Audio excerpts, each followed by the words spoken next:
stitching friends. Welcome back to my channel. My name is Shanda and I live in Idaho along the Continental Divide, United States. You can find me on Pinterest. I have both a quilting board and a cross stitch board there of projects that I would like to one day accomplish. I see so many wonderful things out on Instagram, which I also have an account, but I'm not as prolific as posting there. I'm still learning Instagram, and I just prefer YouTube or Pinterest. But looking at others' accounts out on Instagram, everybody is being so prolific with their stitching. You're finishing things and it looks amazing. I don't always comment. I always hit the heart if I can, if I remember to. I'm still learning Instagram. There's so many things I'm learning right now. I'm in a new position at my job, so I'm learning some new software, and when I get home at night, sometimes I just don't want to be on the computer anymore or on my phone. But I am still long-arm quilting. I am looking for new clients. I did have somebody ask on a comment if I was taking any more clients, long-arm clients, and I am.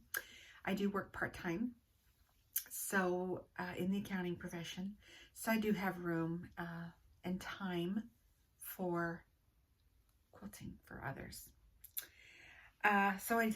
Anyway, I have Pinterest account, I have this YouTube account, and I am on Instagram. So follow me there if you would like.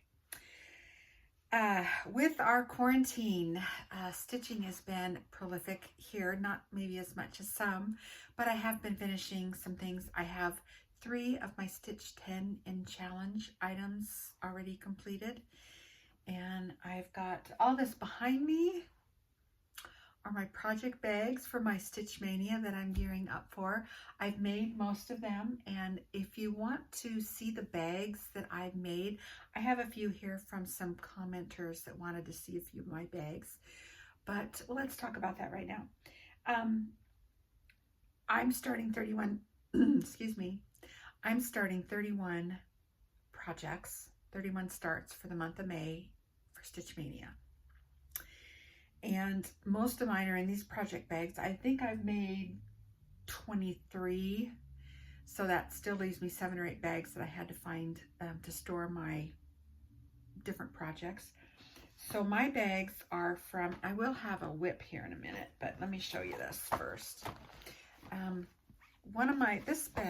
This one is holding my heartstring samplery schoolhouse coverlet drum, and I'm not quite in compliance yet. I still need to finish the rest of my flosses.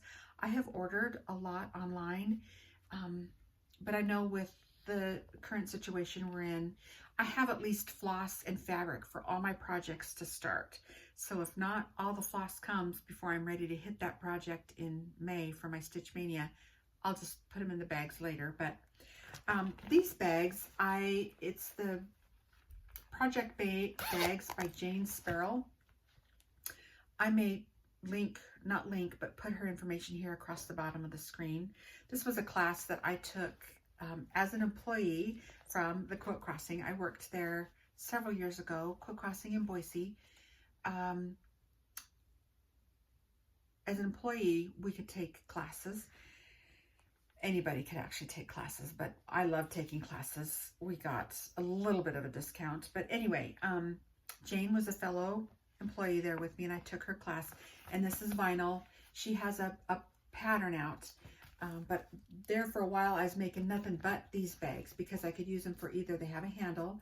I was using them for either my cross stitch, mainly knitting projects. But anyway, this is one type of bag I'm using, and this is housing my schoolhouse coverlet drum by Heartstring Samplery. That's one of my Mania starts. The other type of bag, and this one happens to be from the Country Sampler. I don't know if you're going to be able to see this very well. This one is housing my Sweet Land of Liberty that I'm going to be starting right there. Let me see if I can go like this maybe and hold this for you to see. But I'm sure all of you have seen them if you've gone to a quilt store.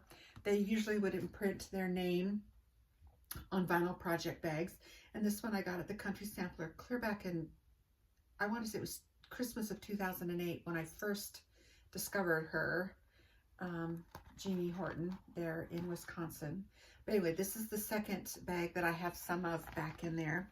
But the bags that I've made the most of back here are from a FlossTube video, a FlossTuber. Her name is just Calico, C-A-L-I-C-O. And this was the one that one of my commenters wanted to see. It's my bicycle fabric bag, back with my red. I did this, I showed this in a FlossTube video a couple videos ago, but I got this project bag done and it is ready to go. It's final. But I really liked her method. Not all my corners are perfect, but being a quilter, my mitered corners are, I love doing mitered corners on my bindings. But anyway, that's that. And it is housing my American Sampler by Plum Street Samplers. That's what's going in this bag for my Mania start.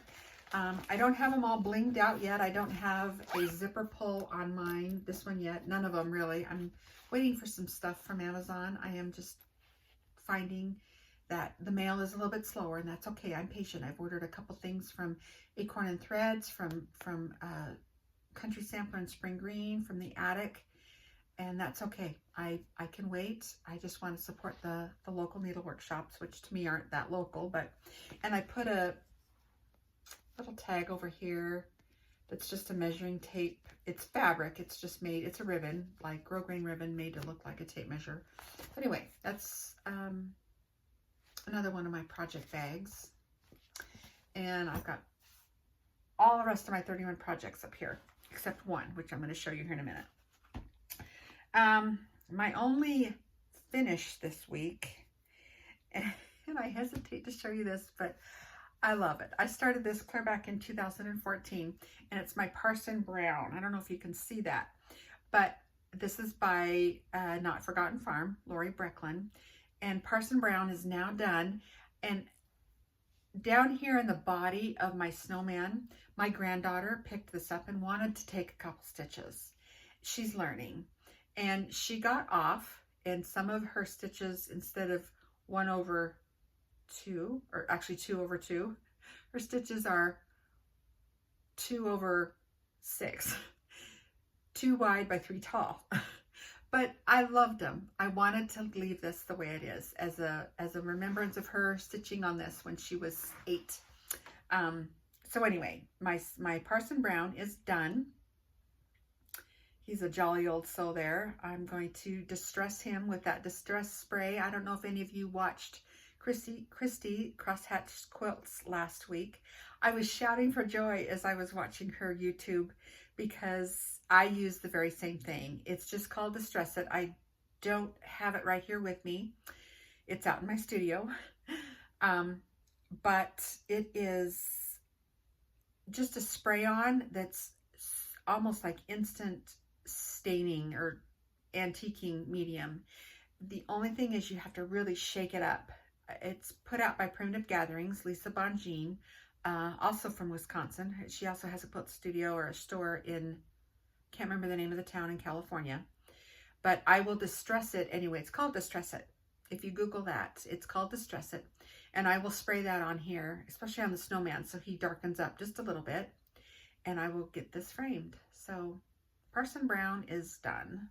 This was one of my stitch 10 and 20 because I wanted to finish this little guy.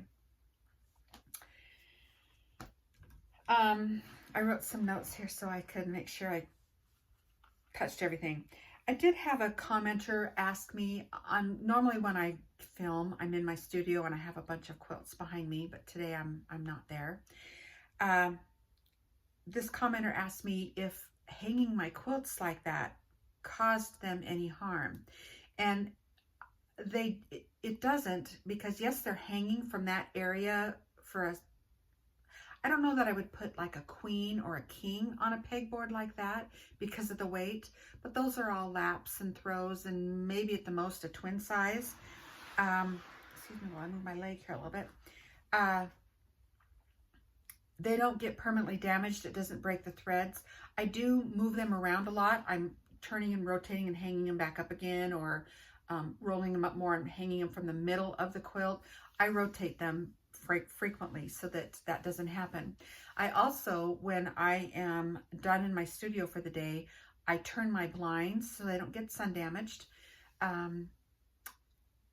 That quilt shelf was literally just made from a 1 by 8, I think about 4 of them. I painted them red, and I'm going to be doing a video based on another viewer or another commenter's request. The next video I post will be, she wanted me to say a little bit about the quilts that were behind me when I show some of my Mania starts, or how I'm doing on my Mania. So I will be doing that. But the shelf itself was made literally from 1 by 8 side, painted and then nailed into the wall, screwed actually, because that building structure, it's an old converted carriage barn. It's made out of log, and they were screwed into the wall, and then I attached the pegs after the fact. So it was really easy actually to put up. It wasn't that hard, but I did have to get some brackets that I got from Hobby Lobby, and you'll see all that next time I do that video. So, but as far as her question, I haven't had any quilts rip or tear or become permanently warbled because of the way they were hanging. I haven't experienced that.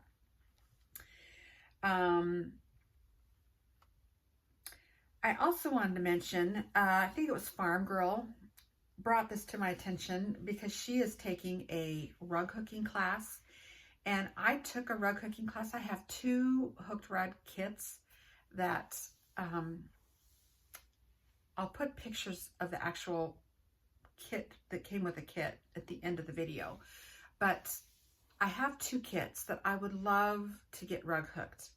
But because I have a ganglion cyst on my wrist, that rug hook is not my friend. So if anybody wants to rug hook 2 rugs for me from their wool, they're not like a latch hook or anything, they're made out of strips of wool. I got the complete kits. If anybody would like to rug hook for me, I will quilt tops for you. So if that's your desire, or if you just want to do a trade 1 for 1, whatever, and spread, you know, I just have 2 kits, rug kits, that I would love to get done. So one is by Stacy West, and the other kit is the pattern is from Maggie Bonanami. So I would love to trade services with somebody. If you would like and are interested in doing something like that, please email me. I'll put my email address below. I am a pretty domestic person. It's probably obvious. Most of us are. If you're a quilter or a punch needler, knitter, crocheter, cross stitcher, which is all of our loves. That's probably why you're here, is the cross stitch. You know what I'm talking about. And being in quarantine here, I am able to go to work a little bit in the office each day. The days that I do work, I work alone in my profession. I'm not a CPA, but I do work in an office where I am pretty much isolated, so that is not a problem. But I am loving this alone time, this stitching time. Even as I drive around, I'm finding evidence of time well spent. I saw a young father out with his 3 young sons, maybe between the ages of 3 to 9, and they were spading up a garden space that hadn't been worked before. It was like lawn that they were turning under, and they were going to be planting a garden. I've seen a mother and a father spend time with their not quite toddler, maybe preschooler, teaching them to ride a bike. I could see the dad taking off the training wheels, and then the first little run down the road of teaching their child to ride a bike with no training wheels. I've seen just evidence of time well spent with families and relationships and one-on-one that warm my heart. that's so endearing to me to see, with the result of this staying home isolation order that we're kind of all under, depending on the state and where you live. The county that I live in is currently still COVID free, and I'm kind of proud of that fact. So I think sometimes there are blessings that we can see out of inconveniences that lie in our path. Let's see.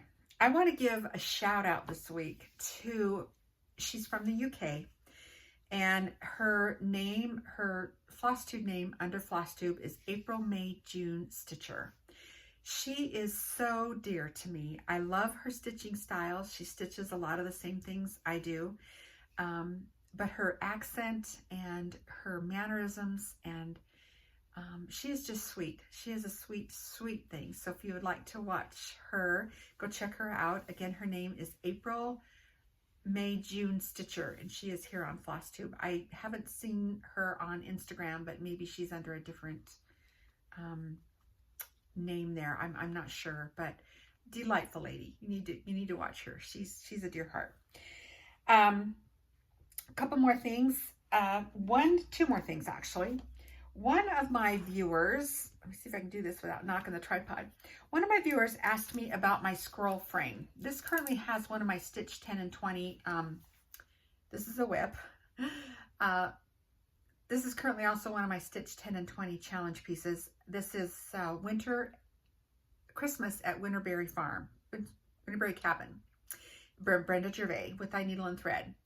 And versus a hoop, I don't have any Q-snaps, so I'm not going to really talk about Q-snaps here.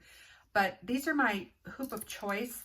I actually have some Duchess hoops on order from eBay. I tried out one of my friend Cree's recently and love it. And it's a more of an antique, just a nostalgic feel when you're stitching in a wooden hoop. And I like it with a spring rather than screws. So therefore, when I bought my scroll frame here, mine have wooden knobs on them versus the nut and bolt mechanisms here at the end. I believe I got this from Everything Cross Stitch, and if I could afford it, I'd have about 6 of these. But you're limited on the width of the project that you can put in here. I think these are 18-inch rods. I think they're a little bit bigger than 12-inch. They're bigger than a ruler. They might in between 12 and 18 inches. But anyway, you can only fit so much width of fabric on here, and you scroll them. I prefer this method because it keeps my work protected. It's rolled up in here so it doesn't get soiled or dirty. I can set this down and go do dinner or check on dinner or answer the door and not have to worry about taking my hoop out and having left hoop marks.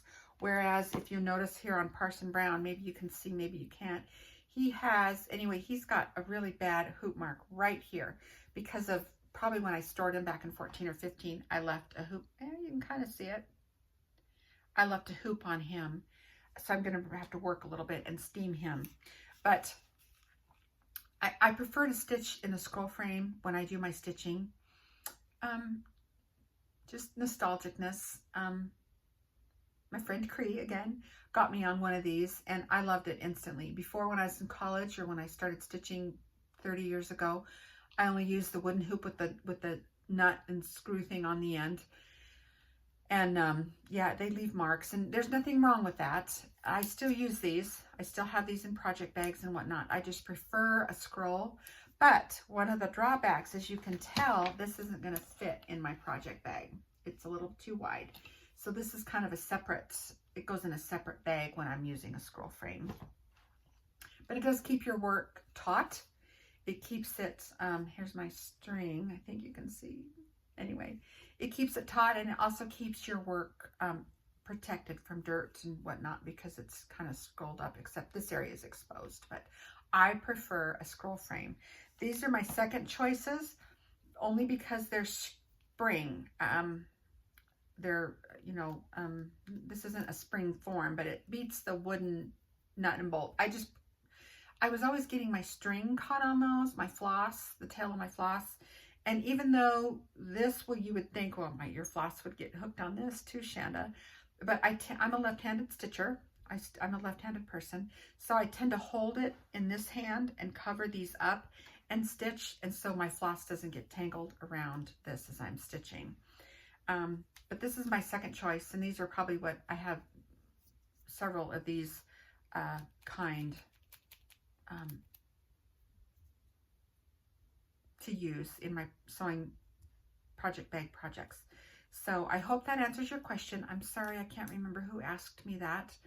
But I hope that answers your question. I prefer the scroll. I will use my Duchess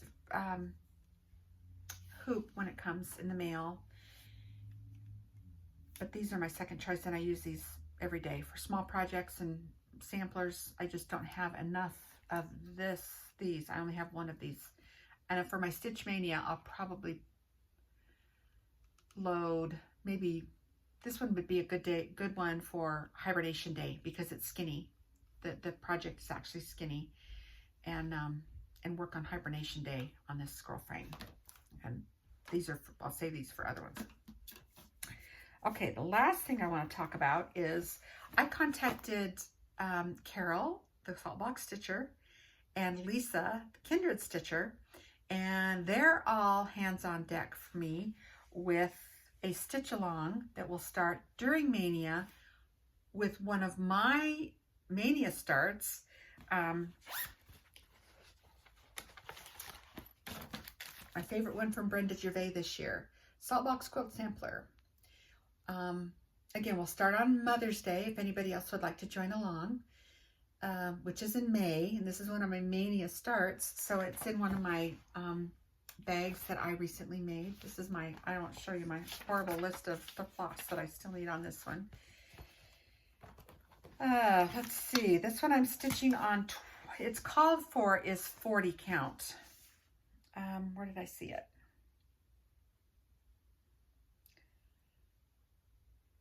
"40 count oak, golden oak by Silk Weaver" is what's called for. And I'm not going to put mine in a box. I'm going to just put mine, I'm going to frame mine and hang it on the wall. But I'm going to be doing mine on 28 count. And I haven't quite decided if I'm going to do 1/1 or 1/2 on this one yet. But anyway, it's going to start, the stitch along will start Mother's Day. I think it's May 10th this year. It's that Sunday. But I bought some fabric for this, and I showed this also in one of my previous videos. This is my bag for the Saltbox Quilt Sampler from Brenda Gervais. I'm not, like I said, I'm not quite in compliance yet. I don't have my thread keep on here, and I think I'm not using, I'm pretty sure I'm not using, I don't know what happened to my, oh, here it is. I am using the called for colors, some DMC and some Gentle Arts and some Colorworks. So it's just that I don't have my thread keep on here yet. I do have my project identifier, my tag, but I don't have my bling on here yet. And I need my zipper pull still. I don't have a zipper pull on there yet. So, but Stitch Mania is coming. I responded to one of my commenters last night about how excited I am for Stitch Mania. Other than this one that's in the hoop, the Christmas at Winterberry Cabin, this is my only whip right now. So I am dying to start some new ones. And I am worse than a kid in a candy store with their face pressed up against the glass. I'm wanting to press my face up against the vinyl of my project bags because I am just so excited to start Stitch Mania. I've never participated in Stitch Mania before. And I think Stitch Mania is a great vehicle for starting projects. And as a quilter, I never had just one going. I had cut out several, but cut out to me was practically done. If you have it cut out, you might as well go ahead and start sewing and get a block done and see how it all goes together and how the colors are all looking. And that's the way I'm feeling with Stitch Mania. If it's kitted up, if it's started, if it's ready to go, everything's there, it's practically done, right? So I'm really, really excited for Stitch Mania to start. It actually starts a week from yesterday. Today is Saturday. It starts next Friday. So I will be starting one project a day, and I might be posting those by the day on Instagram, but don't hold me to that because I'm still learning Instagram. I find that sometimes I hit the button when I don't want to, and then stuff doesn't go through, and I'm still learning it. Anyway, it's the least of my program learns right now. I got other software I need to learn. But anyway, happy stitching, stay safe, be smart about your health. Don't go out if you don't need to. Just an excuse to stay home and stitch or do something domestic like you would prefer to do. Just go outside in your backyard, garden. I can't wait to start planting some flowers here. It's a little cold here yet. I won't do that for another 2 or 3 weeks. But enjoy. Like I said, be safe, be healthy, be smart, and happy Stitch Mania.